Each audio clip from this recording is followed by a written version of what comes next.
We are live, and with the little bit of voice I have left, folks, welcome to the show. If you don't know me yet, my name is Mike Asherbranner, professionally known as the Redneck Connector, proud and humble leader of the Hounds of Business. And the lady to what, your right, my left, somewhere right there. Yeah, April White with livingwithintention.co is back. How are you today, my friend? I'm doing great. I'm really excited for this discussion and these amazing panel that we're going to have today. I just was so fun getting to know them backstage before we started. Amazing men. And this is what this whole month is about. Each Wednesday, each HOB Live, folks, we're going to be kicking off June Men's Health Month series. We have 4 different categories, and this is not infomercial, bait and switch, none of that garbage, folks. These are men who walk the walk, talk the talk, right? Some teachers will be here. Most of them are just students, School of Hard Knocks. So it's going to be a fantastic time. And the whole month is about men who lead, build, endure, not from image, no, but from identity, health, structure, and being in the right room together, right? Men hold men accountable and share. That's what we're all about. So before we get into it, want to bring out, we got 2 powerhouse Hounds supporters. 2 quick thank yous for these Hound sponsors. First, Phil Tetrud, Rapid Growth Services. Man, he's OG as they come. He's a serious operator with the business, helping business owners cut through the noise, folks. Find real growth opportunities, especially in competitive markets like today, and move with practical strategy without fluff. Yes, strong support of the community and the people in it. Thank you, Phil. And also, this amazing lady, I don't know, she's been around as long as I think you have, April. So, yeah, amazing. Julie, love her. Oh, Integrate Trauma Informed Network. But Julie herself, her business, aside from Integrate, which is a powerful app and tool, licensed folks, powerful work around human-centered, nervous system aware design, and helping organizations build experiences that actually support people, not just the systems. So her work really sits right at the intersection of technology, humanity, and trust, y'all. So Phil and Julie, we appreciate you both. Thank you for backing the Hounds and helping us build something real, right? This impact is getting bigger. Thank you. And who we got? Oh, we got some folks. All right, so the folks who are early, hey, Yolanda, wow, she saw me twice today. What a saint. Amazing lady. And I Am Magazine. All right, they were bringing these panels to you as well. Hey, so Angelique, Letizia, right? Met through Kevin Smith. All right, Kindness Worldwide. And so I had mentioned, I said, I feel like Redneck Professor X, the X-Men, right? I didn't give you guys superpowers and all the greatness that you do.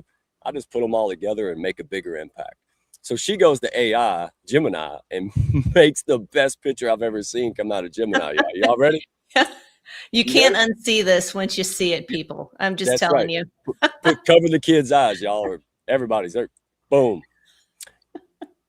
I'm about daggum died. Look at Zach back there. What the hell? Look at it. He's laughing. All right.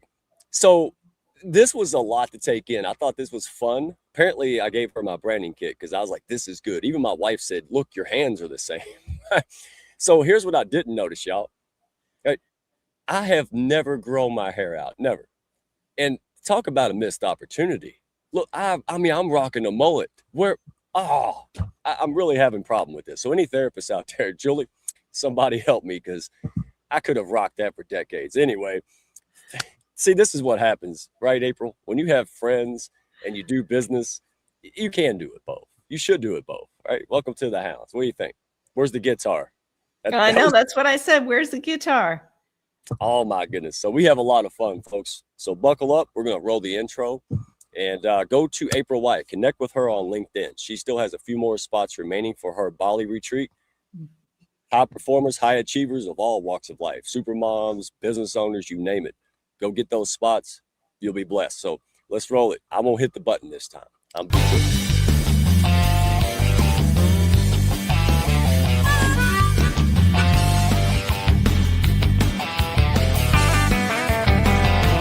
Are you looking to grow your network and your net worth with other high-level, heart-centered professionals? Then grab a seat and your favorite beverage and join Mike Asherbranner, the Redneck Connector. It's time for the Hounds of Business Community Happy Hour.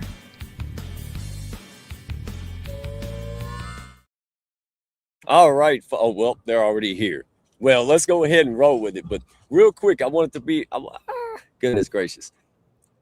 This is all leading to something, folks, that people with good, big hearts wanting to build a business. Problem is, we have to operate by someone else's playbook, someone else's rule book. So, brought to you by I Am Magazine, Living with Intention, Purple Buffalo, and Mike King Biz Radio. This is it. No infomercials, no bait and switch, man. We give big glasses of milk, all right, around here. So if you're trying to figure out how to attract, right, you build through relationships, and you really want to you don't want to do things that make you feel sleazy and performative. Let's cut the stuff. This is for you.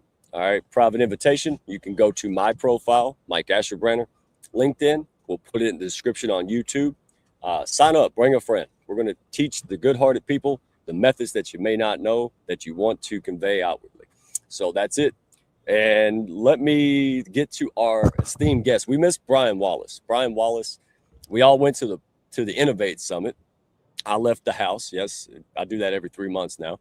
And we all lost our voice. So that's why I sound like Sylvester Stallone. I appreciate you all. And Brian, you're missed, but we'll have you back.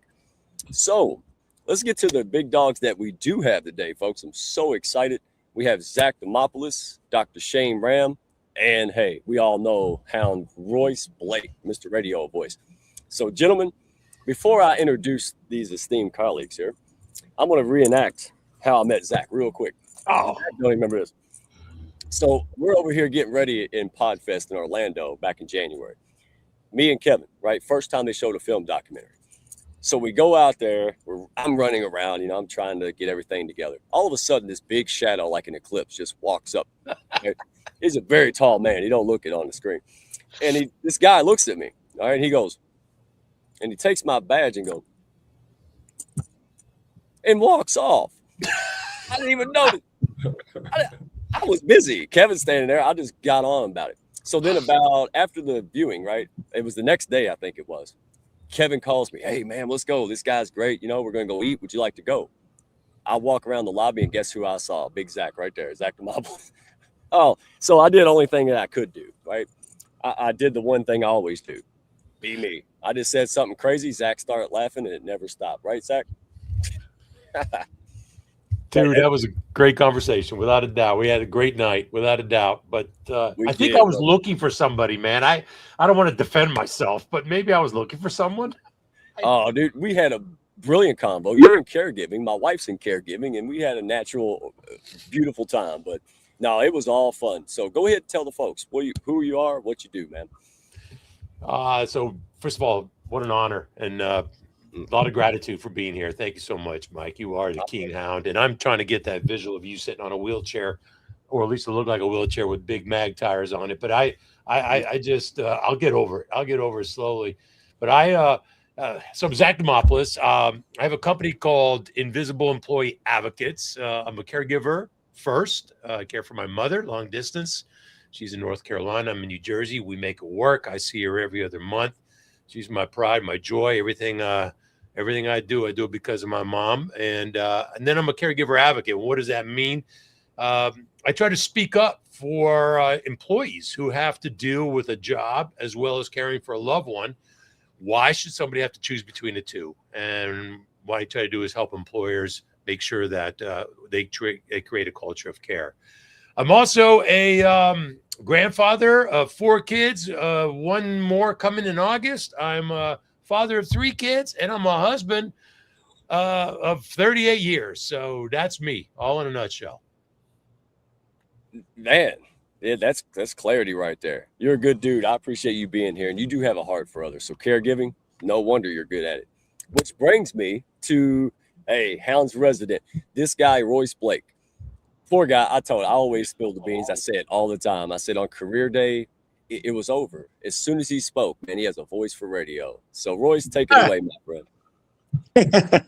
Some doubt that, Mike, but yes, I started radio when I was 17 years old, and I did that for well over 30 years. And one thing I realized, well, a couple of things. First, the hard part isn't getting up at 3:30 in the morning. It's being funny at 5 a.m. That's the hard part of radio, especially obviously when you're doing morning shows, which I did in a lot of major markets. But I realized that after a quick nap, it was like 11 a.m. or noon. I had a whole day left. And that's when I discovered copywriting. And I've been doing that for 20 years. And that's morphed into becoming a business coach. And I used to interview celebrities on major market radio for years. And now I've kind of turned that around and I help regular people survive microphones and cameras and meetings and podcasts and public speaking without sounding terrified. How to get over stage fright, how to improve your vocal confidence. And so now I help business leaders and podcasters, anyone who shuts down when it's time to speak up. That's what I do. And you do it so well, my friend. Seriously, My friend, try. You do. You never sell a bald person a haircut, and that's right up at the top of my list, man. You're always taking care of people. So let's do it. Look at Zach. That's the crazy I said when I met Zach. He stuck around, So, and that leads me to last but certainly not least, Dr. Shane Ram. Hey, birds of a feather really do flock together.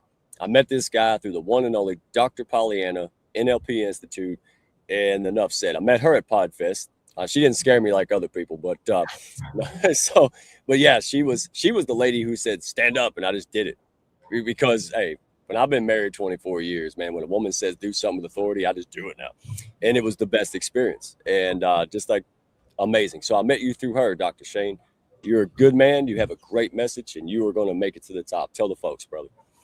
Absolutely, Mike, and really appreciate you having me on the show today. And it's a great forum. I've spent my life, I guess, in human resources and trying to understand humans, and what make us do what we do.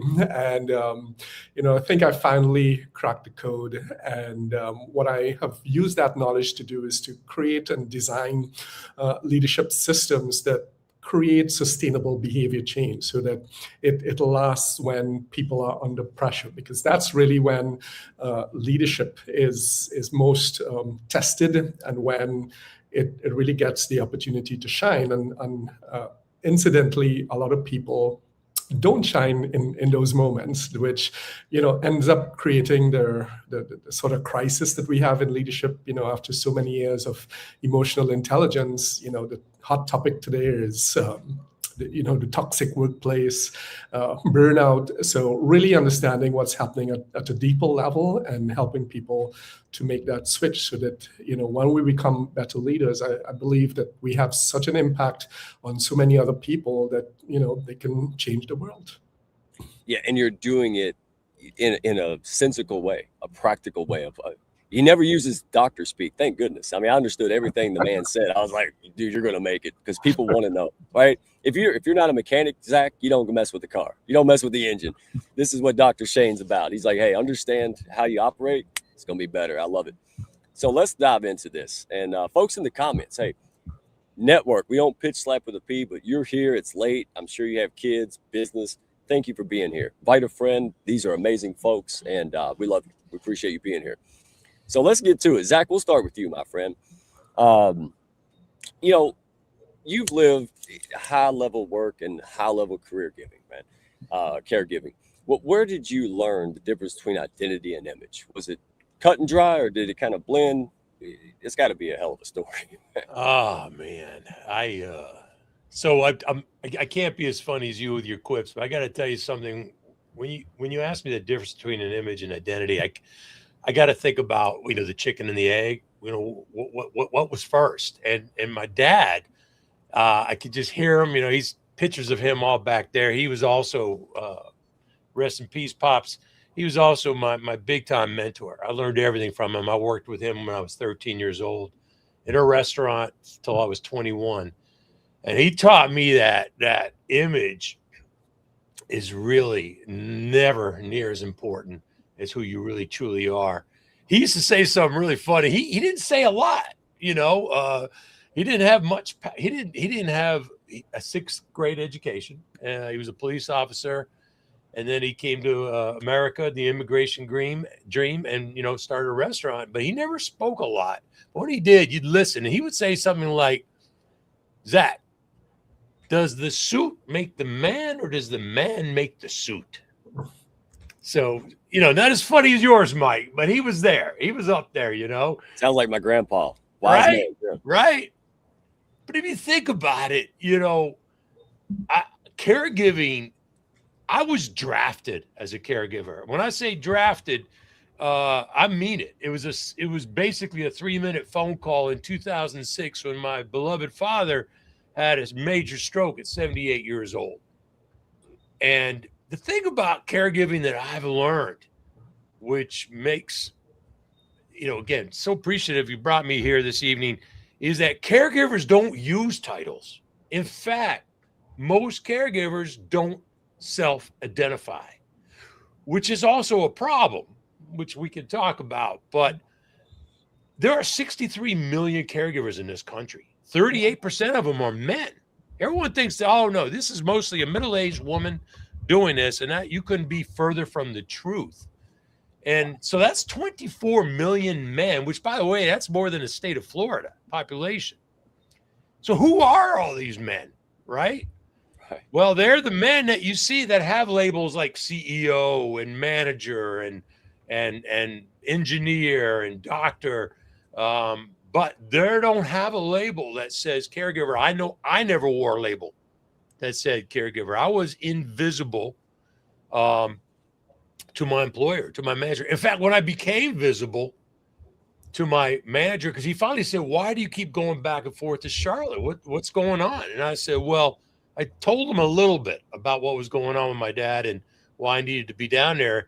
And he said, I'll never forget this. He frowned at me and said, isn't this something your wife could do? And I went back to being invisible and never became visible again in corporate America until I left. And then I ran a home care business for 13 years. And I learned that, again, caregivers don't carry titles.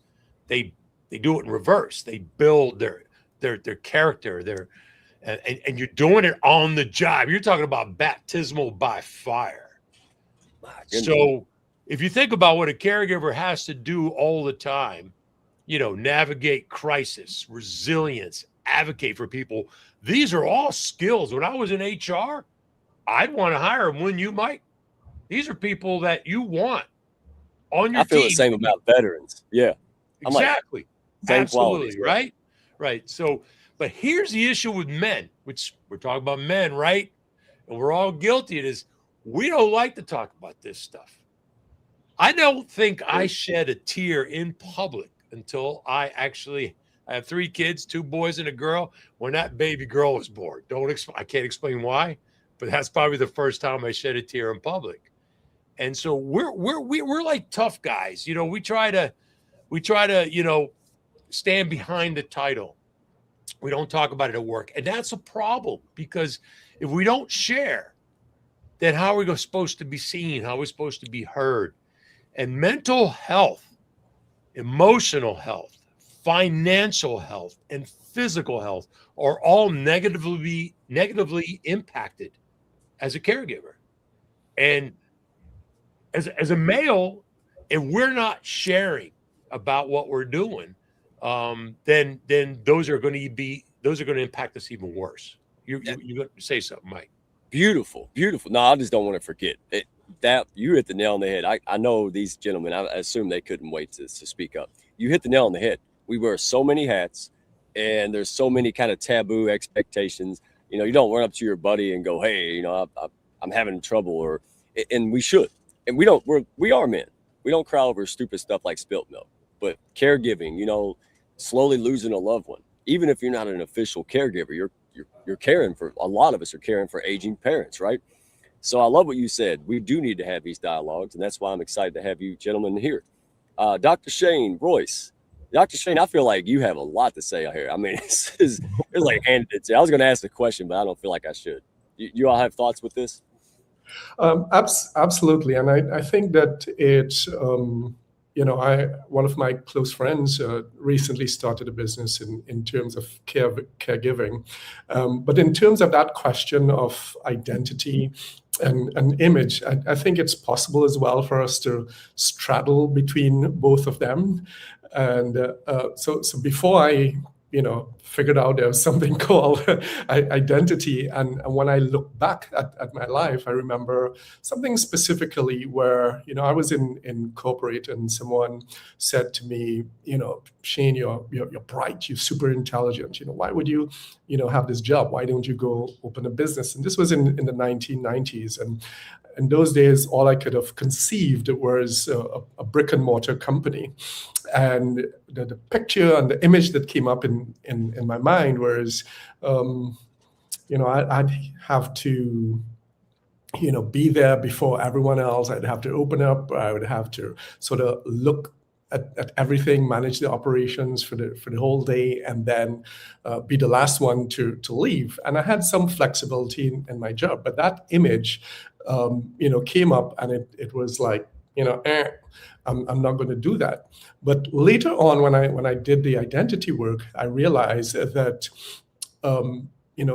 freedom was one of my values, and values dictate identity. So I think that identity still runs in the background, and of course, I would have gone through the whole trying to live up to the image, even when I became a coach. And it's good to have people around you. And I remember one of the things that my ex-wife said to me is that, you can't always present this polished look. You won't connect with people. You have to be real.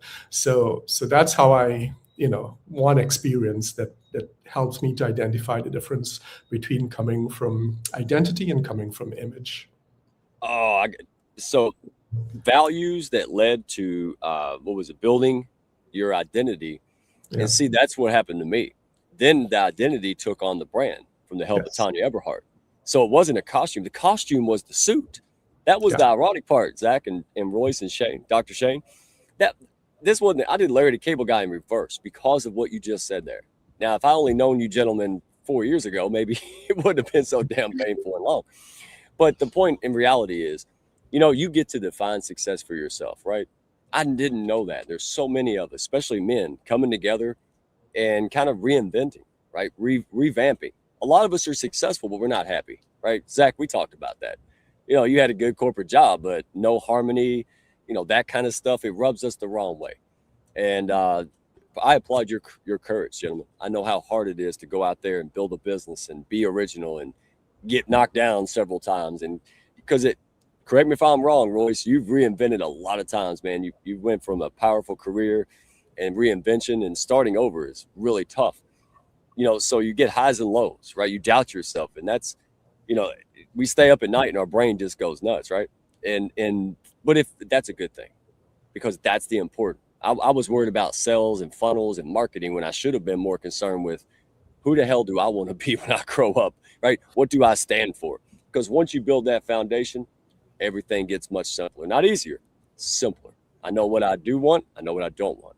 Royce, you want to close this out? Because I got a question for you, but what resonated? Yeah, absolutely. And I've been re-identified so many times, just surely by my career being on the air. When you go from a rock station, and I think I was in Albuquerque, to playing country in Kansas City, all of a sudden it's a whole new world, right? And you better sound like what the heck is. My first words on the air was, "Hey, I now get to say freaky on the radio." So, I mean, it's, for those of you who don't know Janie Fricky, that's her name. So, but changing formats, changing cities, but I've become so many things. I'm a pilot. I was student body president of my high school.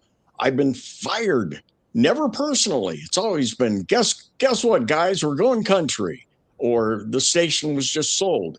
And there's only so many stations in a market. So guess what? You either wait it out or you move. And so I've lived in probably, I think, 11 different cities. I know I belong to the U-Haul Million Milers Club. I know that. So, I mean, it all comes back to understanding who you really are. What are your values? What will you put up with? I was luckily, raised in a beaver cleaver home, where mom was home cooking and making cookies when he came home from school and the whole 9 yards. So I was lucky enough to have a childhood where values were important, and I think that's what carries. It's never a title, it's never a place. It's all comes back to what's in your heart. Well said. So again, spend the time. If life's not going the way you want it, you're frustrated. I'm not saying you don't have real challenges. We're not saying that other people, aren't doing crappy stuff. What we're saying is you can fix it. You ultimately let it happen. Do the identity work, right? Don't worry about polishing to get likes and view.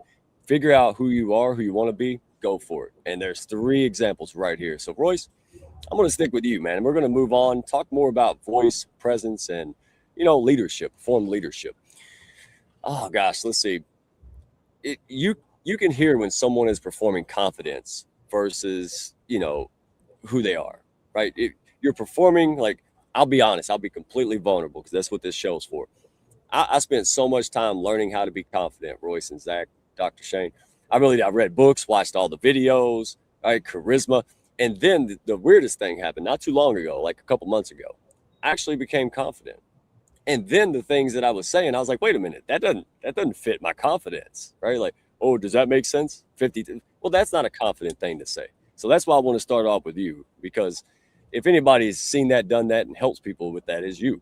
So, well, yeah, I think it's important to understand, because you're not acting, you're not really performing.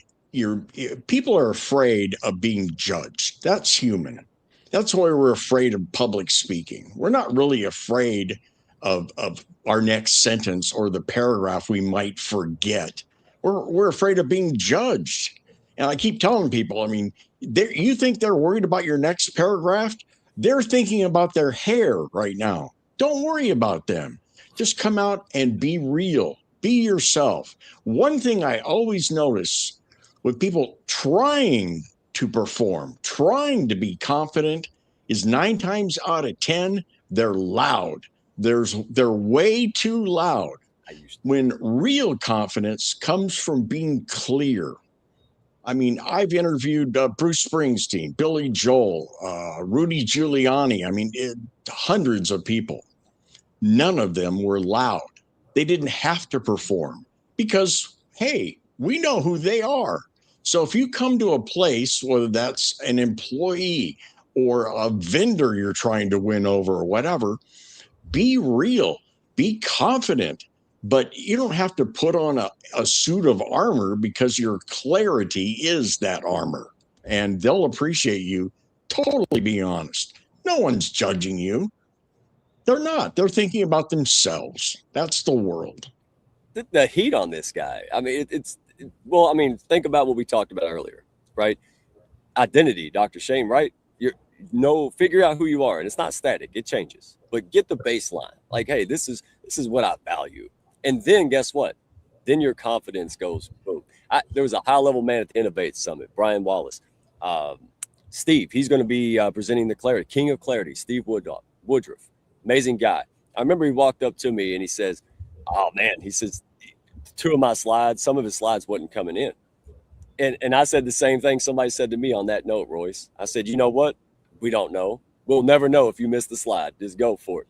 And he knew that, but it was just fun he just smiled at me like, yeah, you done it too, right? And that's what it is. Nobody knows it. Honestly, they're just glad they're not up there. But your confidence stems from your identity. That's what I've noticed. Maybe that's simplistic, but anybody want to chime in on this topic? Because Dr. Shane, I mean, this is really everything's in your wheelhouse, my friend. Absolutely, Mike. And, just to confirm that identity is exactly connected to confidence and vice versa. So, and if you want to replace or equate confidence with self-esteem, so your identity or living according to your identity is the single biggest factor that impacts your self-esteem and confidence.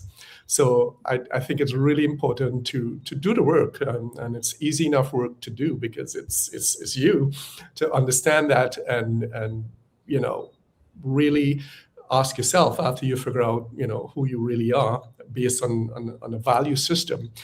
The next step is actually to ask yourself on a scale of 1 to 10, how am I living according to this? And, whatever your number you come up with, the closer you get to 10, the more self-esteem you'd have, because you know that you're living according to your identity and your values. So you're absolutely spot on. It's directly connected to identity.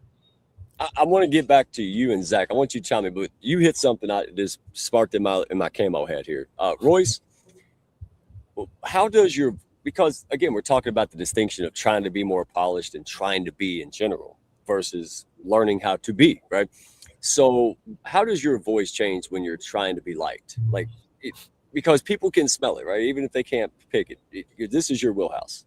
What are some practical advice? Absolutely. And yes, I mean, people notice it's being clear. Let me grab this. And I have this in my guidance stuff we'll talk about later, but your phone is your best coach. It's the most honest coach. You need to record yourself speaking. I recommend 5 minutes straight, which is a long time. But after you run out of your pitch and whatever you're used to saying, then the real you starts coming out. And once you start watching that, and there's a correct way to watch playback, but you start seeing those little things. And it's awesome to do it on, let's say you're doing a sales call or something on Zoom. Watch that back. Or put your phone on record and stick it in the corner while you're on a phone call with a prospect or something, or anyone you're trying to impress, and see how you change. Because I guarantee, once again, once you get used to you, that's when everything changes. You'll be able to change your voice and throw in a pause, things like that make vocal confidence so powerful, because fair or not, the way you talk is your personality. And it's something we all need to work on. But once again, it gets back to that ground identity, knowing who you are and not really caring what other people think. That doesn't mean you don't stop serving them. I always come from a place, and thanks to the hounds, filled with nothing but heart-centered professionals that just want to help you grow. I'm here to serve. That's it. Who can I help? And just like the Go Giver book by Bob Berg, a great book, talking about just give. And guess what? It comes back tenfold every time. I'll add one redneck asterisk. Just use discernment. Yes. Yeah, I mean, because there's some people, let's get real, but most people, you meet them where they're at, right? And that's where the magic is. Like Zach, having a great time with Zach, all of you gentlemen. That we connected. We're people before we're business people. And real quick to your point, Royce, it happened to me. I went back because, like Dr. Shane, because I'm more confident in who I am, right? True identity.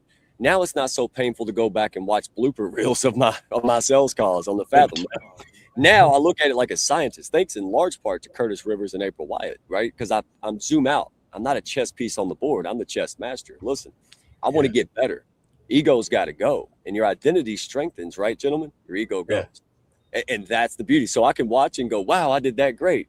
Oh, that was silly, right? And I'll put it AI. And AI says, "Yeah, you kind of rambled in the middle, but we can tweak it." I'm like, "Yeah," and this is what you're talking about, Royce. Like, you are the guy who can see the forest from the trees. You can help somebody compress time frames, but you have to do the inner work first, right? That's where Dr. Shane and a lot of folks. So this is why I love the hounds, right? If you go to Royce and you don't have identity, man, you might go to Shane. And then guess what? Once you're good with Shane, now you're ready for Royce, the horse before the cart. So gentlemen, before we wrap this up, I want to, Zach and Shane, where have you seen communication become image management, right? Like, so they're trying to upkeep the image instead of just being a true leader, just going out there doing you. Have you seen that? Have you experienced that? Well, the question that you had posed previously just reminded me of a story real quick, which is also related to the communication piece. And I love that tool you mentioned, Royce. I think it's a great idea to listen to yourself. And Dr. Shane, I love the reminder not to be loud, because that just reminded me of my father-in-law when he was debating with me. He said, "I already could tell you're losing because you're getting louder." He was 100% right. He beat me in that debate every time. But I remember hiring this young man, great athlete, quarterback out of a university, and he was just one of the most friendliest, family-oriented guys I've ever met, and he became a manager. And as an HR guy, I used to go out and train managers. I would observe them, and I noticed that his communication style had abruptly changed because of his title. And so I observed him interviewing somebody, and this man that came in to interview was an overweight fella, right? Very large fella, but his resume just bleeded sales, performance. And 30-minute interview, we finished, and we always debriefed after the person left. And I turned to the fella, to my new manager, and I said, you know, I wasn't going to coach him right away on the communication piece because I already saw it. It was blatant that he was trying to be somebody he really wasn't. And when I asked him, "Are you bringing that fella back?" He goes, "Oh no way." And I said, "Why?" He says, "Well, obvious reasons." All I had to do was just point out one thing to him, and that brought him back to reality. I said, "You did not ask him one question about that bias that you got in your gut right now, because that's what that is. You thought because you have this title, you can go around and carry bias now. That's not you. That's not the person. How about if we bring that fella back tomorrow and you be you?" And he did just that. And he was the laughing, friendly manager, that I thought he would be. And we hired the fella. So communication is critical. That's a whole show right there. We can unpack that. Let's schedule it. And just to piggyback on that before we grow, I love it. Innovate Summit, man. Brian, we miss you. Glad to see you in the comments. Innovate Summit. Daryl Isaacs he's been an attorney out here, injury attorney in Louisville for eons. He went through his own break. Anyway, this man, I just walked up to him. I probably scared him. I dressed just like this. But I told him, I said, I've heard what you said 1,000 times, and I'm about 95% in. But because he said it with all heart, no polish, all heart, I believed it.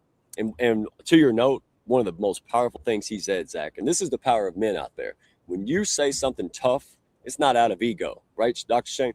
We got to say tough stuff to each other because that's how we elevate, and that's how we get better. That April, queen of that. She's gentle. I mean, but she will. That's the kind of friends we need in our corner. We're here for loyal people, aligned people, yes, but agreeable people, no, not anymore. And so anyway, Daryl Isaacs said it. He said, I can't tell you where all these attorneys I hire, what their resume, where they went to school. He says, if I don't connect with them, I don't do it. I lost it. I thought I was a weirdo all this time because that's the value of mine, right? We got to connect. Listen, all three of you gentlemen can sell jelly beans, man. I want to help support you and your jelly bean company. That's just all there is. And when he said that, I just lost it. And that's what I mean. The power of communication, the power of speaking from the heart. Was it easy to say that, Zach? I mean, probably not, right? I had to remind myself also not to get arrogant, right? Don't get cocky, be me. Yeah. In fact, I always use my father as an example. What would my dad have said to me if I did that? Beautiful. Before we move on, y'all, gentlemen, you want to chime in? Because I see a lot of, I can read the room. You can, you don't have to, but I don't want to give you space for this. It's an important topic.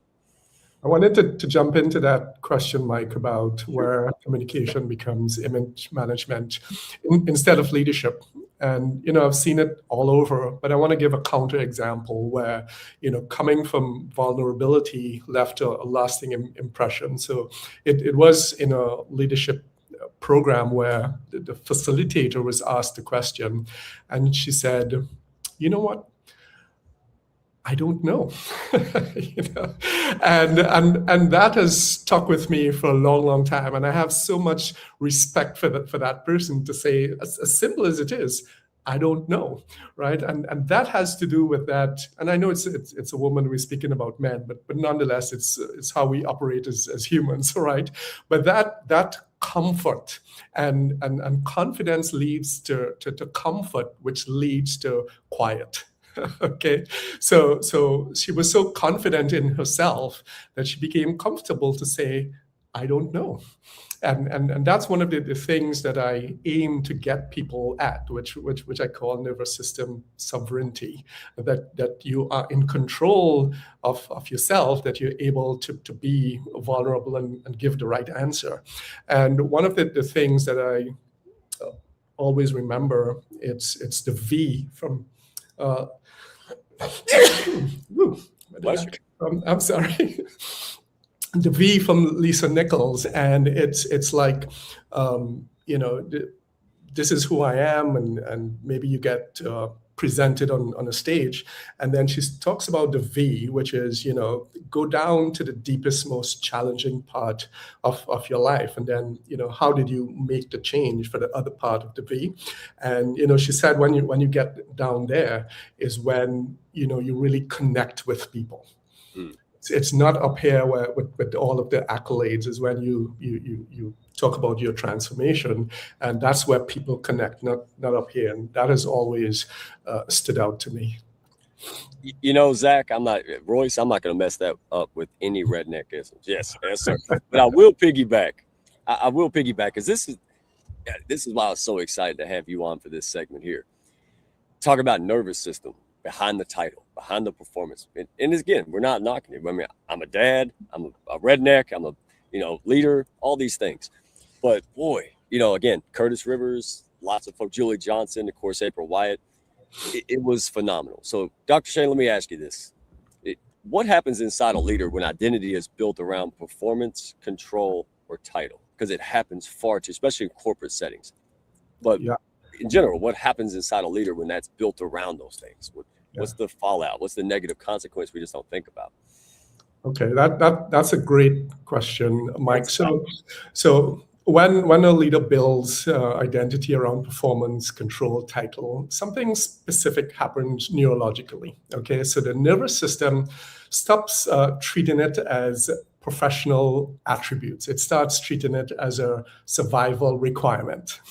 So it's no longer, I perform well. It becomes, if I don't perform, I'm not safe. It's no longer, I like to be in control. It becomes, if I lose control, something terrible is going to happen.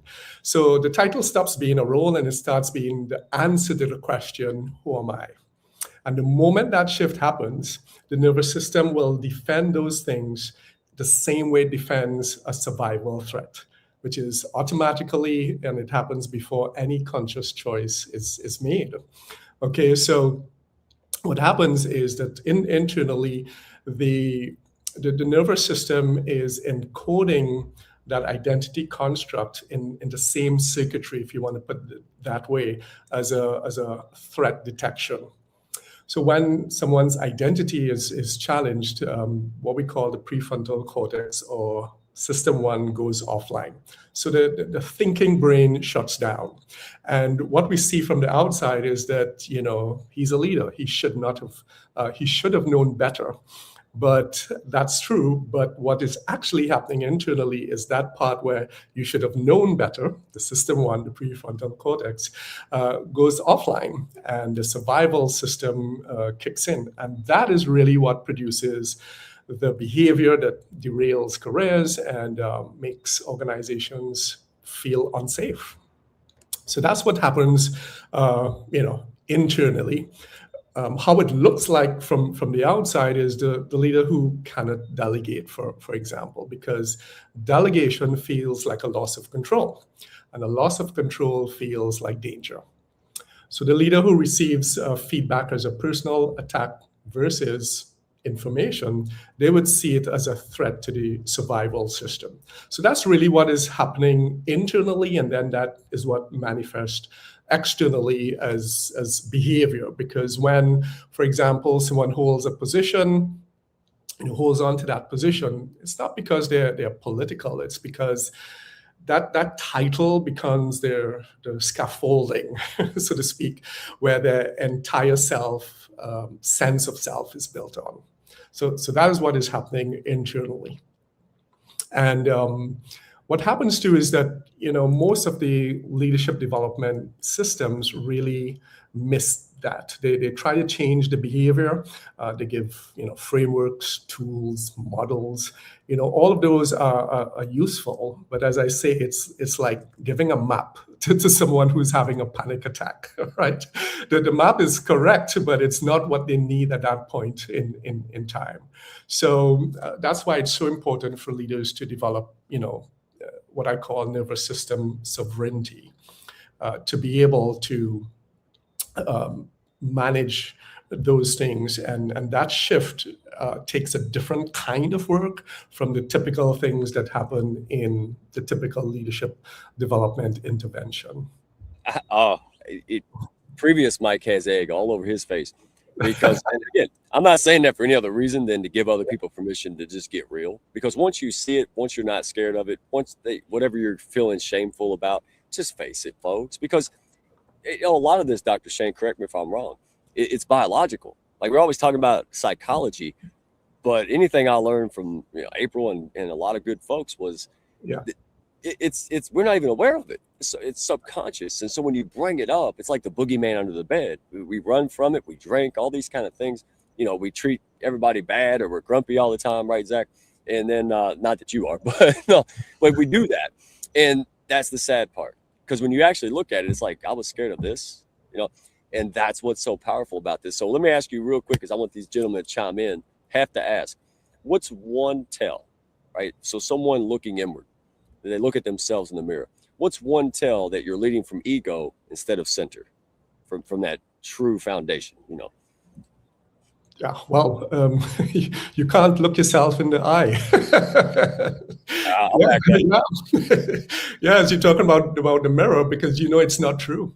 It knows that it's not true. So that's a very simple self-reflection, and it's so synchronous that you brought up that example of looking at yourself in the mirror. That's one sure tell that you just can't say that to yourself and look at yourself in the mirror. I'm going to ask this stack question, but it needs to be asked. I mean, because gentlemen, you pretty much alluded to this. You're here because of this. But if you like to chime in, where have you had to stop performing and actually lead from some deeper place, right? Because we've all done it. We could have been high school, for Pete's sake, but we've all done it. And I think, Zach, I kind of think of you. Well, hey, I was in the corporate setting. Things kept just rubbing me the wrong way, and it takes a lot of courage to go and make a franchise, So, gentlemen, do you want to chime in on any of this before we move on? Because this is a big topic, and a lot of men need to hear this from other men. Well, I think it's simple, but not easy, Mike. And I think men suck at this, and that is actually sitting down and paying attention to yourself, whether that's through breath work, meditation, listening to whatever it takes. We hardly ever take time to just sit and listen to what's going on in our brains. And I think that's one thing that women have way past us. They've accomplished that, but we never look inward, which is really where all the power is. Because once you understand who you are, what you stand for, and what you won't stand for, then I think everything tends to fall away. All of a sudden you realize that title isn't really you. You're the warrior. I love the old Japanese proverb, right? It's better to be a warrior in a garden rather than being a gardener in a war. And that's the mindset I think we need to have. Always well said. Go ahead, Zach. Yeah. So today I actually had the opportunity to be in New York City, and I had lunch with three amazing ladies. Shout out to Amy, Adrian, and Amy. I actually asked them this question because I told them what we're going to be talking about tonight. And one of them said, when she lost her job, she was afraid to go around and saying, I'm a former this. But instead, she looked at it really positively and said, I'm just going to go around and talk about what I really am. I'm a coach. That's what I am. I think what I've experienced with myself or with others is that when our ego gets in a way, we're inflexible. It's either black or it's white. It's not come up with another way to do it. And I like that, Royce. It's sitting down with yourself and really thinking about, what if, maybe hypotheticals is where I try to go deep and think of different ways. And one more thing I would do is an ego check is go do something you're not good at. Just go do it. If you're not willing to do that, then the ego's taking over your humility. So go do something you absolutely have never done before to get that humility back in place. That's why I play guitar, Zach. Seriously. And real quick, to the point, I stunk at it for months. My little girl's a natural. Me, I got sticks for fingers.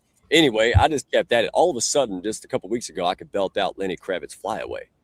And I was shocked. So my little 7-year-old was scared of the bicycle. Long story short, I said, listen, I pulled a David Goggins on her, Dr. Shane. I said, listen, I did it so much, my brain said, dude, we better figure this out. He ain't going to quit. And it did. It was like, man, we better figure it out. That I've told her about riding the bike for 2 years. She heard that. I didn't say nothing about the bike, y'all. She gets on that bike and runs it up and down and got it all weekend. Nighttime, I'm on the porch. She's riding up and down. Ain't it something when you get out of your own way, what the hell is possible, right? And all these people, and the reason I say that is because all these folks out here, so many people watching this, not watching this. Well, they put we'll do it later. I'll write the book later. Who am I? I'm not an author. And that's a daggum shame, because if you don't do that, here's what happens. We sit back and we go, wow, why isn't homelessness and food insecurity or inequality? Why aren't the things that are important to us getting better in this world? Damn it, we know why. A big portion of why. Because the men and women who have that skill, who have that experience, who can bring a solution, we're not doing it. We don't have the people, resources, and support. And that's why I'm Redneck Dr. X. I'm not special. I just bring them together. That's my passion, because I wanted that. I wish I had that. I couldn't go back in time, but I can bring it now. Right, Zach? You are doing it now. And that's the point. So, and by the way, Royce, to your point, shout out to Michael Gale. The guy he's bigger than Zach. He's a really tall guy. He was a football player and all this stuff. And he brings me Pilates 3 years ago. And I said some stupid stuff like, ain't that for rich women in LA or something? He's like, do I look like an LA woman? And I'm like, yeah, my bad. And this man taught me Pilates. Long story short, we did it. People thought it was a joke, right? And I go to the country and help big country Cletus with his knees. We're doing Pilates exercises. So hey, anything's possible. Get out your own way. You can still be a man. Just be a balanced man. Just be your man, right? So let's go on to it, because I got to get this before we roll. And I want to do the speed round, because that's usually just awful, and it's so good it's bad. So I want to talk about identity, trust, and business all together now. People can feel when someone's performing. Is that right? Going back, like Roy said, watch yourself. I watch people. It doesn't take very long. I'm like Cesar Millan of people. And you can watch. And I'm not judging. I'm observing. I only got limited time. You can't explain it, but they feel it. So here's the question. How does grounded identity create more trust in business? How does grounded identity create more trust in business? Who wants to jump? I'm just going to throw it out there like a bone. Y'all fight over it. Who wants to go? I think the fastest way to lose your identity is start performing one. Because once you start performing who you think you should be, you've lost it. Nice. That was my fortune cookie version. That came from real experience. And I saw Zach go, ooh, so we got to go right to Zach, man. Come on. Take it off mute. I got to tell you, now you do a whole show on this, but have you ever been in a networking meeting and you see the guy comes in, he's just doing business cards like he's ready to play poker? Yeah. X, right? So at the end of the day, I will never do business with somebody who spams me or just wants to tell me to do this. I need to know what that person is. So at LinkedIn, I have a lot of fun when I get spammed. We call that pitch slapping. On LinkedIn. I always say, listen, I'm not interested, but question, why do you do what you do? Just to see how they respond, right? I tell them I'm not interested, but why do you do it? Just to learn a little bit more about who they are grounded. Some people respond really well and we end up connecting. Some people, they continue with the pitch slapping. Go away. You remember The Rock?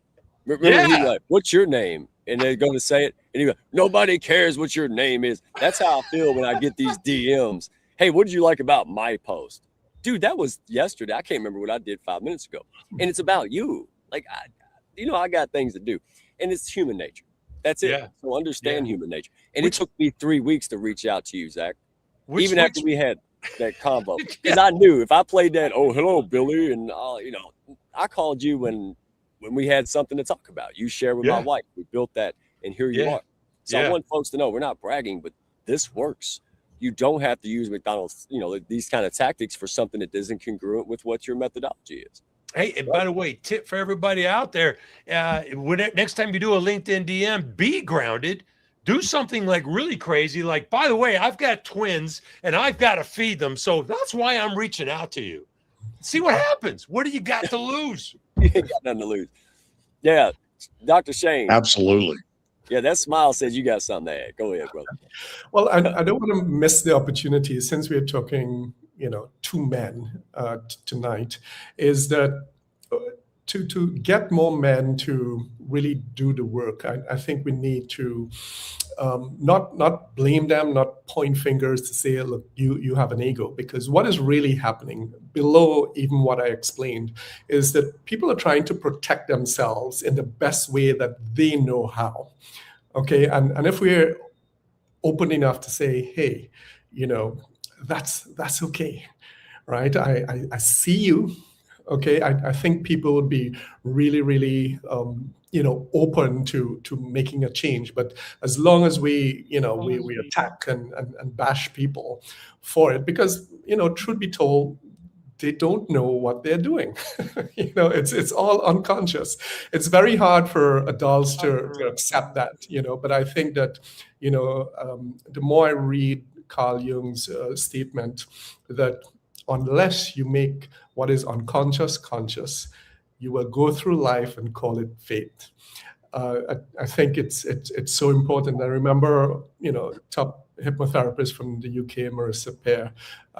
She was working with a guy, top executive in Hollywood, and and he was putting on all of this ego, and she kept asking, "So why don't you feel good enough? Why don't you feel good enough?" And then, he's like, how do you mean? Look at what I accomplished. Do you see my house? Blah, blah, blah. And she just kept pressing. So why don't you feel good enough? And he eventually broke down and really sort of confessed. So I think we have to be understanding and empathetic with men. And I think that's going to help them to open up and be open to doing the work. Beautiful. And that's why I'm always saying what I say. That's why these guys are on the panel. They're humble, and that's it. I've screwed it up every way from sideways, man. Seriously. And I can only thank the massive grace of the early pioneers. Again, I always talk about April. Why? Because who else had patience like this lady? But you're right, Dr. Shane. Look at the potential. Look beyond that. That's why, Zach, I'd have to think that's why you say hard things to people. You're not doing it for your own ego. You're doing it because that's going to maybe help them.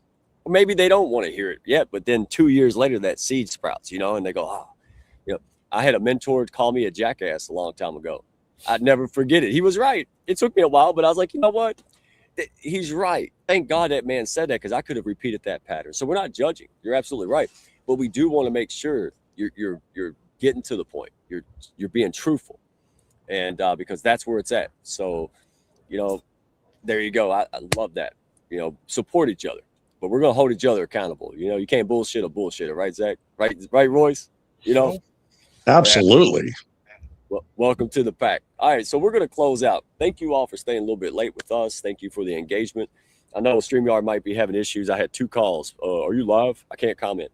But yes, we'll repost it. It'll be live. We'll put it all over the place again, and share this. There's men out there, we carry a lot of weight. We carry it quietly. A lot of that's conditioning, but we do struggle. A lot of times we suffer, all right, in silence, and that's a dadgum shame, all right? So go out there and support, bring this out in front of them, and let's end with the speed round. This is either enlightening or funny as hell, and I love it. I'm not going to get rid of it. So, and I love looking backstage and watching April when I ask a real cringy question. It's great. So we'll pull her up here in a minute, but all right, gentlemen, let's go after it. Either answer the question, fill in the blank. What comes to mind? All right. What's one title or image men need to stop hiding behind in general? What do you see, Dr. Shane? That I've got all my shit together. You're speaking to my area. Royce. Yeah, I love Dr. Shane's example there, but I think title or entitlement is useless, especially these days. right? Look how fast, thanks to AI, and the whole world is changing, and we don't know what the whole world's going to be like in 3 years. So, hey, good thing on general manager, district cohort, or whatever. Guess what? It's not going to matter. Oh wow, Zach. I hate the word provider because it sometimes when a man says it, everybody relates it to paycheck, bringing home the bacon. Yeah. But we're much more than that. We're husbands, we're fathers, we're partners, grandfathers, caregivers. We're much more than that. So that's one word I'd love to get rid of the English language. My goodness, still waters run deep. You guys, I thank you for your vulnerability and your openness. This is. I'm gonna make a bunch of shorts out of this, guys. I appreciate it. People are gonna resonate. You're gonna lock a lot of people. Big impact. All right, Dr. Shane. We'll just keep going in a circle. What's one habit that looks productive but is actually avoidance? Woo, God, I'm glad I'm not getting asked these questions. Overworking, just like I have stuff to do to avoid looking at myself. Yeah, I think that's one. Yeah. Voice.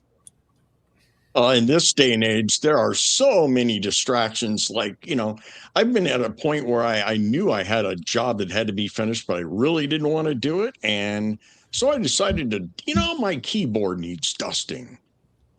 Crap like that, But you throw in all the streaming services and how many things we have to look at today. No, and once again, it gets back to self looking inside and going like, hey, do I want this? Okay, then I need to do this. Beautiful. Zach. Trying to be funny in places where I shouldn't be funny. And I'm doing that to either stall, I'm nervous to hide something. And my wife will look at me like, here he goes again. There he goes again. You got to stop doing that, man. You're not funny. But love you, fellas. I want a hair sample, man. We might be related, dude. Honestly, I do the same thing, and my dear friends know that. All right, I'm getting better at it, but sometimes I do it on purpose. But the point is, Dr. Shane, right? Choose. Yeah, if I choose to be funny, damn it, I just want to be funny. It's not a way to kind of, break the silence and awkwardness and be real. Love it. All right, so see, I done lost track. All right. All right. What's one practice that brings you back to who you are? What is one thing that we can do or a practice or, that can bring us back to groundedness when we get all haywire? God, yeah, I do. So, Dr. Shane. For me, the man in the mirror, and it's you can do it every day. When you're brushing your teeth and you just look at yourself, and I think for me personally, that has been really, really helpful. And look into your eyes to see your soul, and I find that very grounding, very accepting of myself. And then from there, and I sort of zoom out and then accept everything about who I am, from knowing that I'm okay. I'm enough. And I find that looking in the mirror, especially into your eyes, you probably see your soul, and there's a kind of knowing that, hey, you're okay.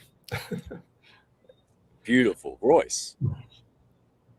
Along the same lines, I think it's another thing that men are not known for, and that's breath work. And I know April White is a master at this. And I was, of course, I had a lot of training in the martial arts, so a lot of it came from that when I was growing up. But I know I kind of threw it off towards, in the later years. And I got back to it when I realized it was part of sniper training. And then all of a sudden it was, okay, cool. I'm just like a sniper. I can breathe in and hold and breathe out. It's awesome. But yeah, breath work calms me down. Absolutely. Mike Tyson was hypnotized daily. I mean, who's the toughest guy you can think of? That's one of them. It's and Michael Phelps, and you go on and on. Zach. I like to practice the gratitude question, and I got to give credit where it's due. Chris Shembra, if you don't know him, please, you should connect with him on LinkedIn. He's a dear friend and an amazing man. He's considered the gratitude guru, the connection king. But he has a famous question that he has patented. So, Chris, I'm going to share it. It's if you could give credit or thanks to one person in your life that you don't give enough credit or thanks to, who would that be? And I will do this at dinner tables. I'll do it with myself. I'll do this in groups. And in the point of the question isn't necessarily who, it's why.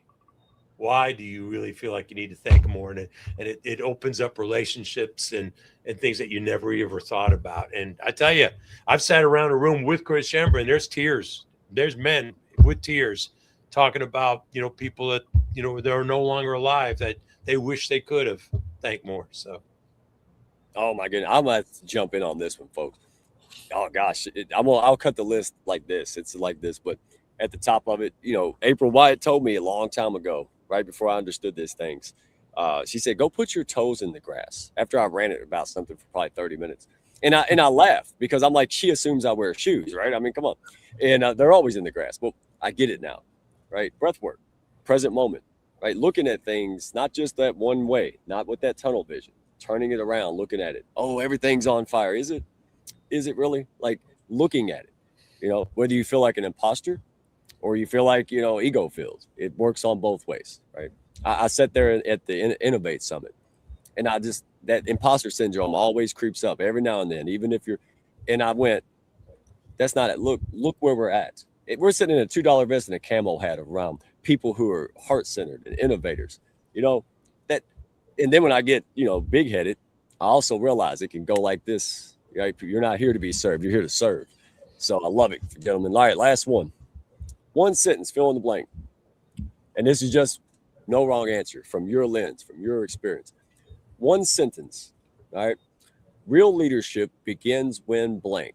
We're going to change it up. We're going to go to Zach. We're going to call him out.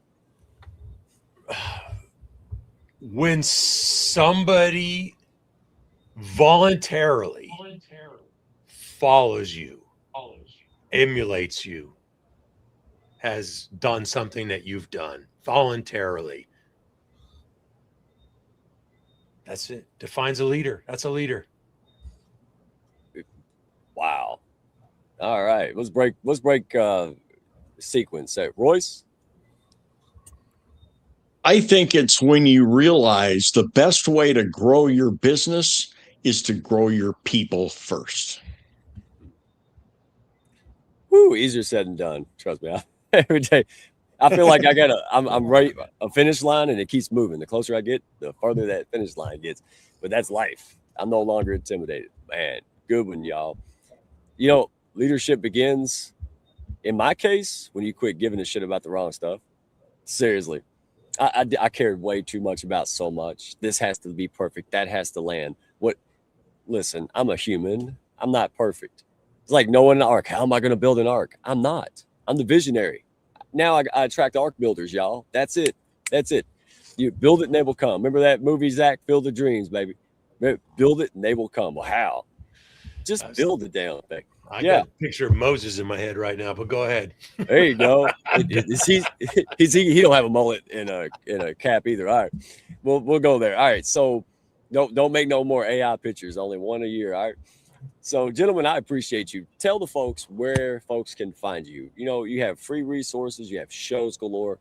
Tell folks what it is you want them to share, tap into. Any of this resonated, where to go. Don't be shy. Dr. Shane. Well, my name is really short. It's Shane Ram, so shaneram.com.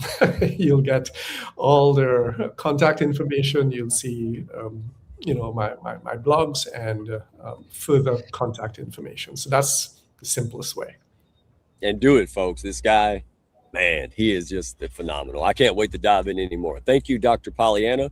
Hey, NLP Institute, amazing people. Unbelievable. All right. Zach, I had a lady reach out in the caregiving world, highly influential, on the promo. Wait till she sees this. So, Zach, you don't be shy, brother. Where can people connect? You're on LinkedIn like I am, right? I think LinkedIn is probably the best spot. I got to tell you, Mike, I talk to probably 1 to 2 strangers a week that become friends, LinkedIn friends. I call it friend working, about caregiving, because they'll see my posts, they'll see what I'm talking about, and they'll reach out and ask a question. I'm like, hey, better than me answering this question, how about we just get on the phone for 30 minutes and let's talk about, like you and I did with your wife. But LinkedIn is probably the best. There you'll learn a lot more about what I do. And we have a podcast, we have a newsletter, we have a book. But more importantly, we have conversations. That's what we did, just like you did tonight, man. You're amazing, buddy. This was great. Great. We got to have more conversations like this. Honored to be here with the gentleman. Oh, it's my pleasure, man. You know, you all rub off when you surround yourself with amazing people who are real, all different levels of that journey.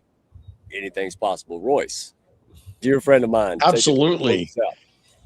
Yes, you can find me on LinkedIn. I'm there every day. It's just Royce Blake, and you can find me that way. But everything else is the Voice of Royce. I live in that's the name of my newsletter. It's Voice of Royce on Facebook, Voice of Royce on Substack. And if you go to my website, voiceofroyce.com, I've got that free guide for you. It's called From Mic Shy to Camera Confident.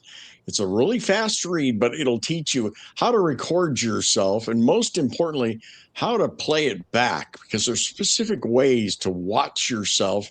And yes, I totally understand you'd rather die than watch yourself. So I get that. But trust me, the whole thing is getting used to you. And that's the magic behind it. So voiceofroyce.com is the place to go. And I've got a bunch of free stuff there for you. Thanks. Royce, does that tool have a voice control on it as my voice gets louder? Because as we talked about earlier, just for you, lower your voice. I'll give you a special code.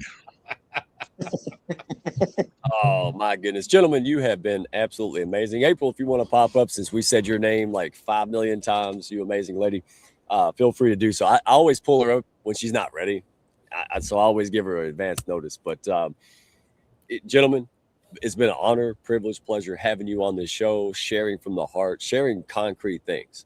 We need more good people that just want to make a positive impact. We need them. And there's no better way, in my opinion, than to get out there and, just do these things, right? Throw a party, leave the blinds open. The right people will want an invitation, y'all. So here, I'm going to leave you all with this, right? Redneck's final thought. Yeah, Jerry Springer don't mind, right? I can steal it. So here's what it is. I had a guy who went through the system. He was in prison, all this stuff. And somebody dear to me needed help. And that was my choice. That guy, not somebody who just got a degree, but somebody who lived through hell and fought to get the license. And he said the most amazing things. And I want y'all to take us away. He said, if you took a movie, right? If somebody showed a movie of all the good things you did in your life and showed only that, people would go, oh my gosh, that person's a saint. What an amazing person. And if they took all the bad stuff you did in life and put it on a movie, they say, oh my God, that person's the devil incarnate. And somewhere in the middle is humanity. That has never left me. Wow. And when it comes to identity and it comes to figuring it out, folks, it's not easy. We're human. But don't ask for it like Jim Rome said. Don't ask for it to be easy. Just ask for it to be worth it.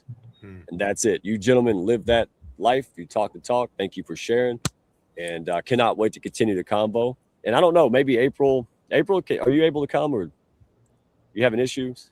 She hasn't moved for a minute, so she might be frozen. But anyway, we love you. Go to livingwithintention.co. There's all kind of free resources, kindness worldwide meditations, all kind of good stuff.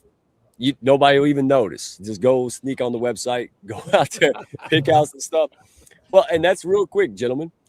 I Am Magazine, because they're supporting these broadcasts and this thing. I Am Magazine International was for women. And guess what? 49% of the readers were men. There ain't no stuff like that for us. So shout out to them. And gentlemen, I appreciate you. All the hounds, thank you for joining us. Gosh, let's go make an impact. Let's go be somebody, do something special, dadgummit. Till next time, catch us next week, y'all. Thank you. Thank you, Mike. Thank you, guys. My pleasure. Thanks, Mike. Thank y'all for stopping by. Be sure to follow, share, and like, and send me a message if you had fun today. Y'all come back now.